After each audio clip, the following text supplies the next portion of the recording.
Analysis. Biden takes flight to unvaccinated in virus battle. Washington. They're a source of frustration, a risk to their fellow citizens, a threat to the nation's economic recovery. President Joe Biden is trying to concentrate the anger of this nation's inoculated majority against the stubborn 25% of eligible Americans who remain unvaccinated against COVID-19. Nearly 8 months after declaring war on the coronavirus as he took office, Biden announced far-reaching new federal requirements Thursday that could force millions to get shots. In doing so, he embraced those who haven't rolled up their sleeves as a new foe amid a devastating surge in cases that is straining the nation's health system and constricting its economy. We've been patient, but our patience is wearing thin, Biden said from the state dining room, and your refusal has cost all of us. The unvaccinated minority, he added, can cause a lot of damage, and they are. The speech marked the starkest public airing of Biden's own frustrations over the direction of the COVID-19 pandemic and a striking departure from his familiar talk of national healing. In essence, he scolded a minority of the country for holding back the majority. And he had especially harsh words for public officials who have stoked or exploited vaccine fears for political gain.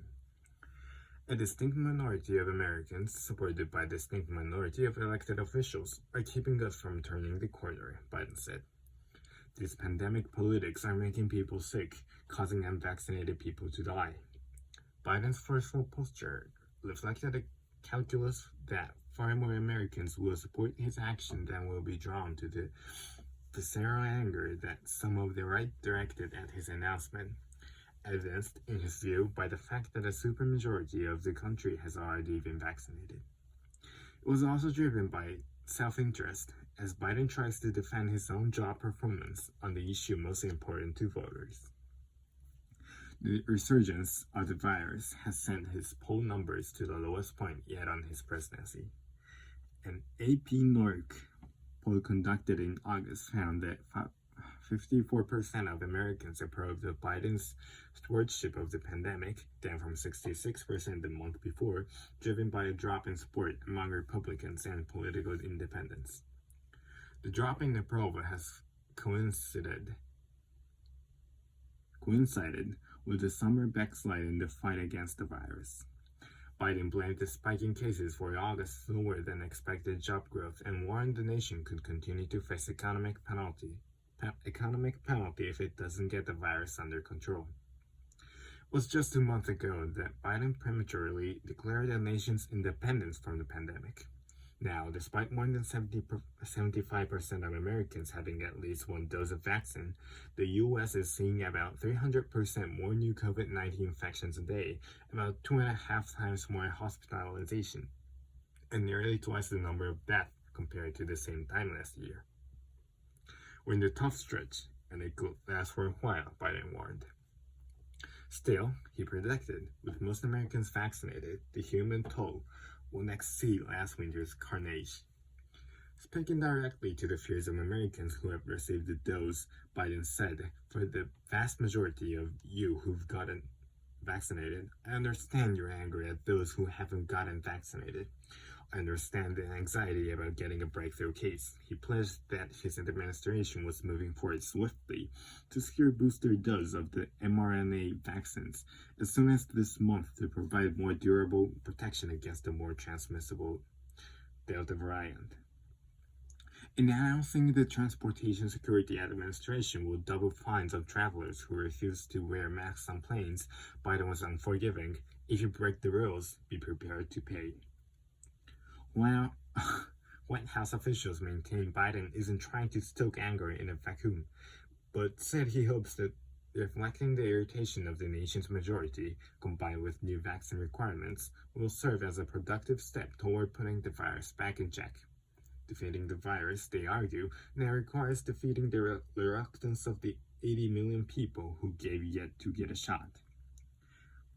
Its head-spanning change in tone from a White House that spent much of the year steadfastly avoiding any appearance of criticism of those who were waiting to be vaccinated. Federal, state, and local governments invested billions in education, advertising, and outreach about the safety and efficacy of the vaccines. They gave away cash, car, tuition, sport tickets, and beer.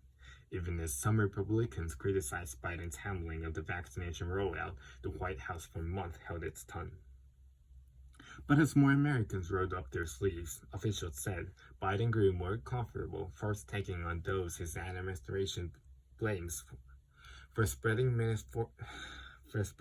misinformation about the shots and now imposing the vaccination requirements his administration had previously avoided.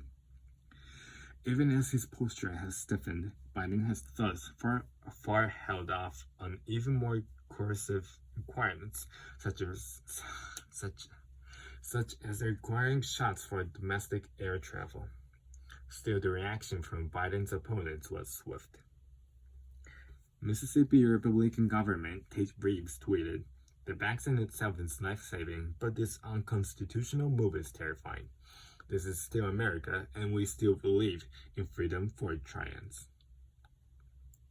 Ronna McDaniel, the chairwoman of the Republican National Committee, called it an unconstitutional, un-American federal decree. South Carolina Republican Governor Henry McMaster responded without nuance. "Rest assured, we will fight them to the gates of hell to protect the liberty and livelihood of every South Carolinian." The White House is gearing up for legal challenges and believes that even if some of the mandates are tossed out, millions of Americans will get a shot because of the new requirements, saving lives and preventing the spread of the virus. Biden has found unusual allies in the business community, which is eager for a return to normalcy after 18 months of pandemic disruption. They may not like Biden's proposed tax increases, but they appear to have bought into his argument that the nation can ill afford to allow the unvaccinated to undo progress on strengthening the economy.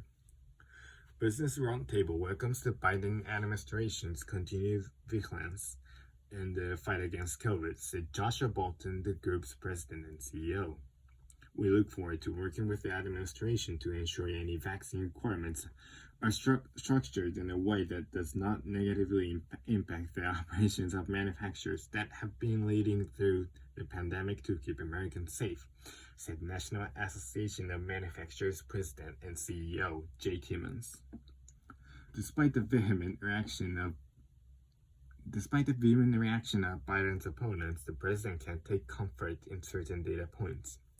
An Access Ipsos poll conducted July 13th to August 2nd found that 58% of the Americans, including 79% of those who are vaccinated, said they blame the unvaccinated for rising COVID-19 cases and the spread of new variants in the U.S. The poll allowed multiple responses, but the share saying the unvaccinated were to blame was higher than those blaming other causes, including people from other countries traveling to the U.S., 32%, and Donald Trump, 28%.